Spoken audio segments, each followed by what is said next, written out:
The entire time the government was up here, there were two threats they never even mentioned.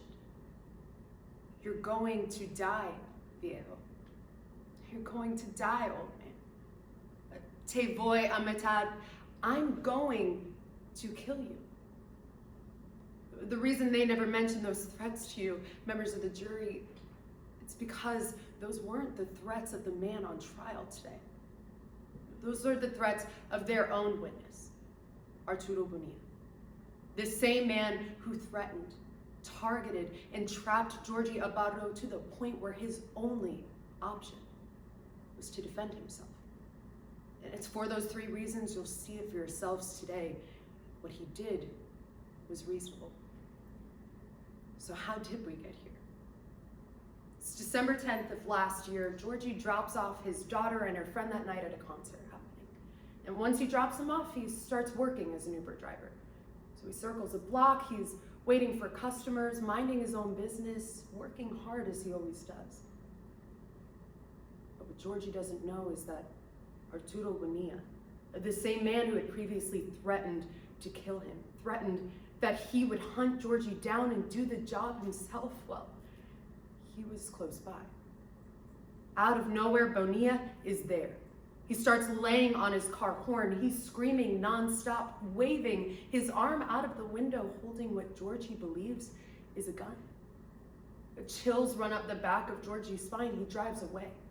But turn after turn, Bonilla is chasing him, targeting him, screaming threats at him. Now I'm gonna get you, viejo. This is it for you. Bonilla then slams the back of Georgie's car. Other cars nearby are honking their horns. People on the sidewalk are screaming. And then Georgie hears it.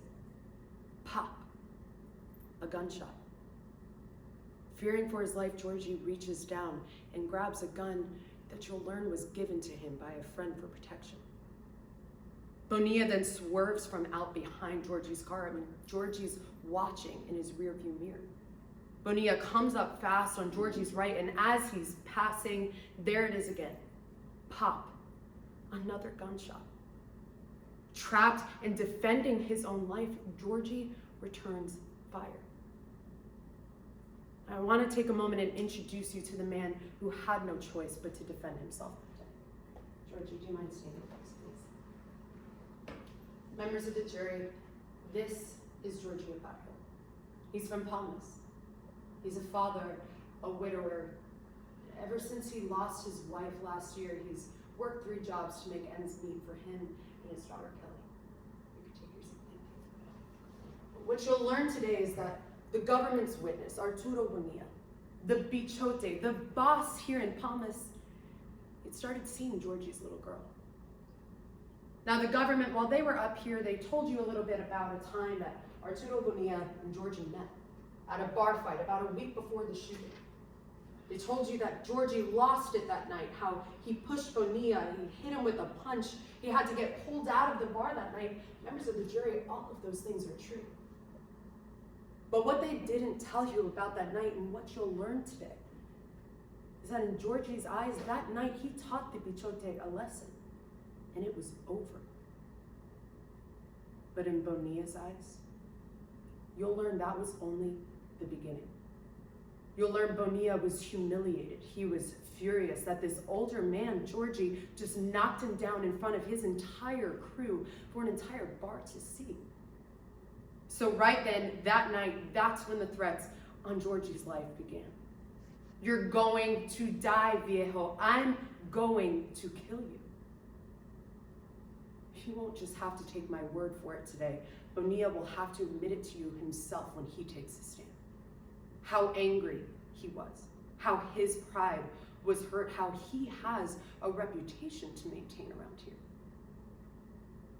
Not only that, members of the jury, the government just told you it was Georgie who built up this anger in between the bar fight and December 10th, but what you'll learn is that there was only one man who went looking for the other after that night, and it was not Georgie.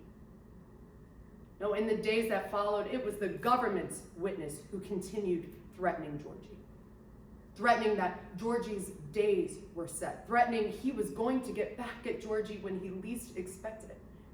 but threatening that he was going to blow Georgie's head off himself. Members of the jury, that's a massive problem for the government. You'll see it yourselves today. Because the government, they brought with them a burden. It's one of the highest burdens in our justice system. It requires they prove beyond a reasonable doubt that what Georgie did on December 10th was not self-defense. They won't meet that burden today. Now, you already know you'll hear from Arturo Bonilla, but you'll also hear from the detective who investigated this case. We ask that you pay close attention to when she takes the stand. Because she'll tell you she saw parts of this car chase, but she'll also tell you one of the most important parts of this entire case. What she believed to be a gun in Arturo Bonilla's hands during the chase. I said that right. A gun in the government's witnesses' hands during the chase. Now, the detective, she'll tell you that they didn't find a gun on Bonilla that day. They didn't find a gun in his car, but what she'll also have to admit to is that she believed that she saw one. Believed that Bonilla hid it. She'll also have to admit to you that she didn't interview a single eyewitness at the scene. She didn't collect video surveillance from the area. She didn't even run a single test just to see if Bonilla had a gun that day, just like she thought she saw. Members of the jury, by the end of today's trial, it will be clear. When you're left with more questions than answers, my co-counsel, Ms. Kastner, will explain those are all reasonable doubts. Reasonable doubts that will require you return the only just verdict, finding Mr. Abbado not guilty on all counts.